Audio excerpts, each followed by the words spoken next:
안녕하세요. 데이터 분석 좀 해보셨다면요.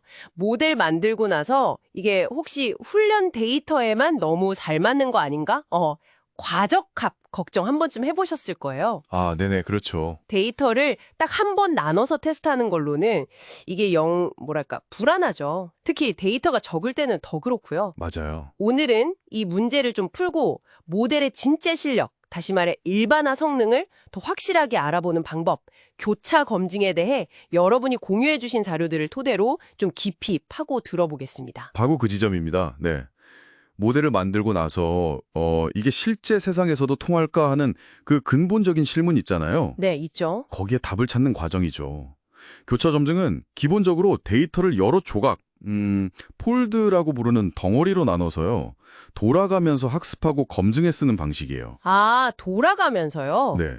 이렇게 하면 어떤 데이터를 쓰느냐에 따른 뭐랄까 운?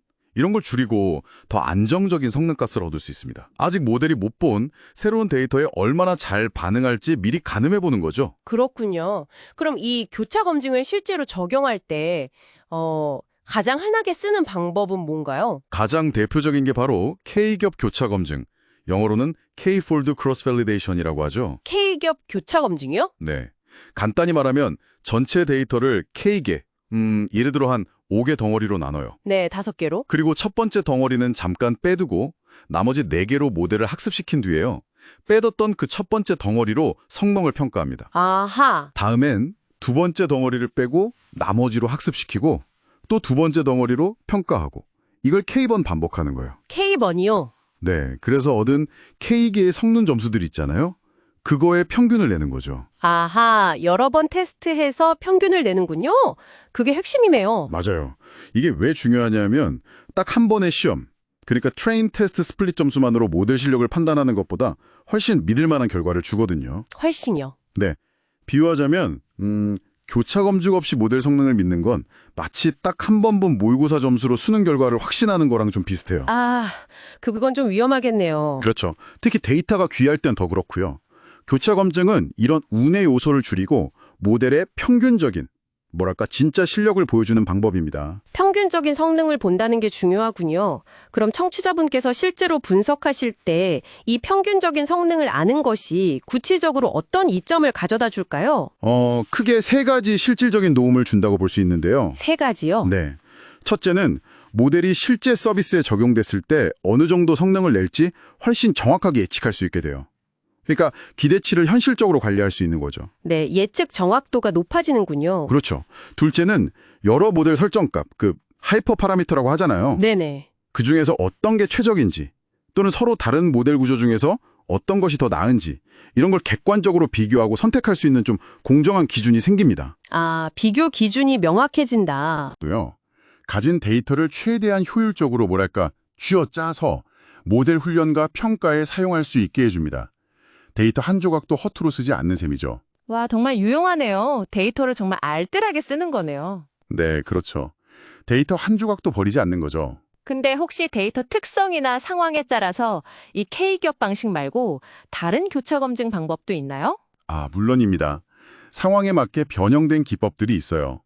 예를 들어 분류 문제에서 각 범주, 그러니까 클래스의 비율이 좀 들쭉날쭉한 불균형 데이터셋을 다룰 때가 있거든요. 네, 있죠. 실무에서 자주 보죠. 그럴 때는 계층별 K겹 교차 검증, 스트래티파이드 K-폴드라고 하는데요. 이게 아주 유용합니다. 이건 각 폴드를 나눌 때 전체 데이터셋의 클래스 비율을 최대한 유지하도록 샘플링해요. 아, 비율을 맞춰주는군요. 네, 그래서 소속 클래스 데이터가 특정 폴드에 막 몰리거나 아예 없는 그런 상황을 막아주죠. 또 데이터가 정말 아주 적을 때는요. 딱 하나만 빼고 나머지를 전부 학습에 쓰는 LOCV, Leave One Out Cross Validation 방식도 고려해 볼 수 있습니다. 하나만 빼고요. 와, 네, 이런 다양한 교차 검증 기법들은 그 파이썬의 대표적인 머신러닝 라이브러리들 있잖아요. 네, 사이킬럼 같은 거요. 네, 맞아요. 사이킬럼 같은 곳에 잘 구현되어 있어서 뭐 기본적인 K기업 방식이든 불균형 데이터를 위한 계층별 분할 방식이든 비교적 쉽게 적용해 볼 수 있는 도구들이 잘 마련되어 있습니다. 아, 도구가 이미 있군요. 그럼 상황별로 맞는 도구를 선택하는 지혜도 필요하겠네요. 그렇습니다. 네.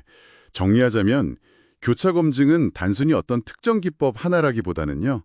머신러닝 모델이 얼마나 새로운 데이터에 잘 일반화될지를 신뢰성 있게 평가하기 위한 필수적인 접근 방식이자 원칙이라고 할 수 있습니다. 이제는 모델 평가의 표준 절차처럼 여겨지고 있죠. 네, 모델의 신뢰도를 높이는 핵심 열쇠라는 말씀이시군요. 맞습니다. 앞으로 데이터가 더 복잡해지고 규모가 커지면서 이 교차 검증 방법들도 더 정교하고 효율적으로 발전해 나가겠네요. 자, 그럼 오늘 나눈 이야기들을 바탕으로 마지막으로 이런 질문을 던져볼 수 있겠네요. 네, 이 중요한 질문을 스스로에게 던져보시면 좋겠습니다.